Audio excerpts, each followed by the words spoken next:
Here it is, boys. It's finally happening. We're doing the comparison. So let's dive right into it. This is my 70cc case reed. This is my 52mm MS440.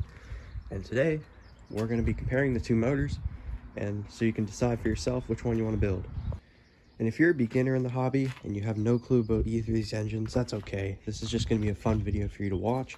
But basically, I'm going to discuss both of the setups, what's done to them all, and then we'll take both for a ride and I'll show you guys how they pull. So if you've been at the channel for any length of time, you may have seen this engine. It has a LD100 head with a 70cc horizontal top end on a YD100 case with all upgraded bearings and shit. And then we have the YZ pipe 125, a G2 reed with a stuffer in it. The magneto is stock, believe it or not. The one that came with the YD, it works great. What else here? 3-spring clutch that I made. You know, it's not necessary, but my old one was slipping. I didn't want to deal with it, so I threw that on there. 21mm carb. I don't need to go over this. You guys have seen this engine like countless times. What does matter though is the gearing. So this is a 44 tooth rear end sprocket on a 29-inch wheel, or 700C wheel, whatever you want to call it. We have a heavy duty chain because I think that's pretty necessary. Same goes for that one. If you guys are running these motors, you need a heavy duty chain. This one, some of you may not have seen. So this is a 52mm top end with a 21mm carb. It has no filter on it because I can't fit it right now. Also has a 3-spring clutch, but I had to route the cable a little different. It has a scooter pipe, a CDH67 with no silencer at the moment, but my other 440 does have this pipe, and I did add a silencer. It makes a hell of a difference. It has I think it's a 7 heat range spark plug, and this one is an 8. So just a general rule of thumb, these like to run with a colder plug, whereas these can take a little bit hotter of a plug. And I got a lot of questions about, you know, does this thing overheat? And I've taken this thing for like 25-30 mile rides, and I have these little air ducts. They don't do a whole lot, but this motor just never really got hot because I don't have a hell of a lot of timing in it, so it stays pretty cool generally. But yeah, pretty much that's the setup. So, oh yeah, and it has a 32 rear gear on it on a 26-inch wheel, and it really needs better brakes. It has C brakes front and rear. It should really have disc brakes. Same goes for that bike.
So you got to see what these things are made of, and honestly, my opinion is if you want a cruiser bike, you want something that go on long distance rides and stuff like that, I would honestly point towards this one if you set it up correctly. However, like this thing below the power band feels just like a China doll. You know, it's got good throttle response, but it doesn't feel like anything insane. And it's very, very smooth. It has a balanced crank, and it's just smooth as butter. So this is a good cruiser. If you're doing a lot of town driving, I would gear this with like a 40 tooth, and then you could take off like pretty good. So if you're in sketchy situations where cars are trying to pull up in front of you and you just want to get out quickly, I would point towards this one. These are also a lot cheaper. That top end was like 50 bucks. The car was another 40, and the bottom end was my pre-existing one. I didn't have to purchase nothing there. I got upgraded bearings. That's a good idea. It's only like 20 bucks, well worth your money. And then the pipe you can go crazy with if you choose.